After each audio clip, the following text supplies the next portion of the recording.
Assalamualaikum dan salam sejahtera. Saya Nur Zahira Muhammad Razi dalam Dunia 11 Pagi. Rakyat Amerika Syarikat di Ukraine digesa segera meninggalkan negara berkenaan. Presiden Joe Biden ketika membuat gesaan itu memberi amaran mengenai kemungkinan berlakunya konflik lebih buruk dengan Rusia sekiranya tentera kedua-dua negara terlibat dalam konflik di Ukraine.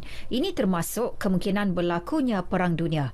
Dalam satu temu bual bersama NBC News, Biden mengulangi pendirian pentadbirannya tidak sesekali akan menghantar tentera ke Ukraine, namun akan berusaha menyelamatkan rakyat Amerika sekiranya berlaku pencerobohan Rusia di negara tersebut. Dalam pada itu, Human Rights Watch HRW mendakwa Amerika Syarikat dan Cameron melakukan pencabulan hak asasi kemanusiaan yang serius terhadap pencari suaka.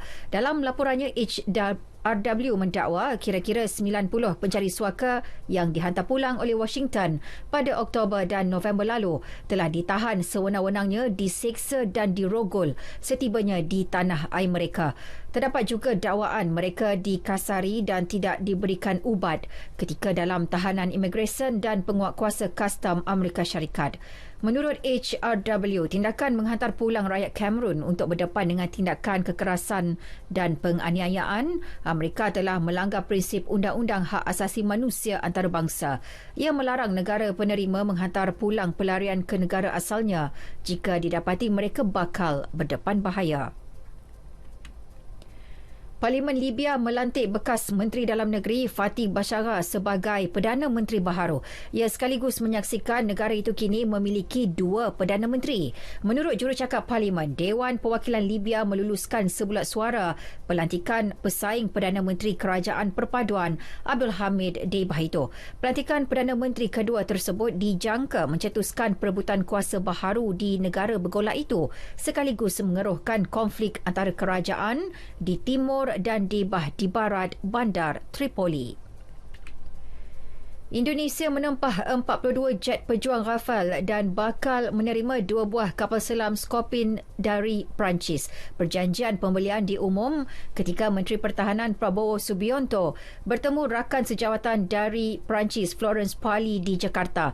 Subianto mengesahkan perjanjian telah dicapai untuk pembelian jet tersebut dengan nilai kontrak $8.1 bilion termasuk bekalan senjata. Ia ditandatangani pada Khamis dengan perolehan pertama membabitkan 6 buah tempahan pesawat perang dari Perancis itu bagi menggantikan aset lama. Vaksin COVID-19 Novavax 82% berkesan terhadap remaja. Ia berdasarkan ujian klinikal fasa 3 terhadap 2,200 remaja berumur 12 hingga 17 tahun. Menurut Ketua Pegawai Perubatan Philip Dubovsky, hasil keputusan ujian membuktikan vaksin itu selamat dan berkesan. Ini terutama dalam tempoh penularan varian Delta. Syarikat itu kini dalam perancangan untuk mengemukakan kelulusan kawal selia penggunaannya dalam kumpulan umur berkenaan. Sukan bola sepak Liga Perdana Inggeris, Liverpool merapatkan jurang dengan pendahulu Manchester City apabila menewaskan Leicester City 2-0 awal pagi tadi. Dalam aksi di laman sendiri, anak didik Jurgen Klopp itu mendahului babak pertama selepas Diogo Jota menjaringkan gol pada minit ke-34 sebelum menyumbat gol kedua 3 minit sebelum tamat perlawanan. Kemenangan itu membolehkan Liverpool mengumpul 51 mata daripada 23 perlawanan, kurang 9 mata daripada City.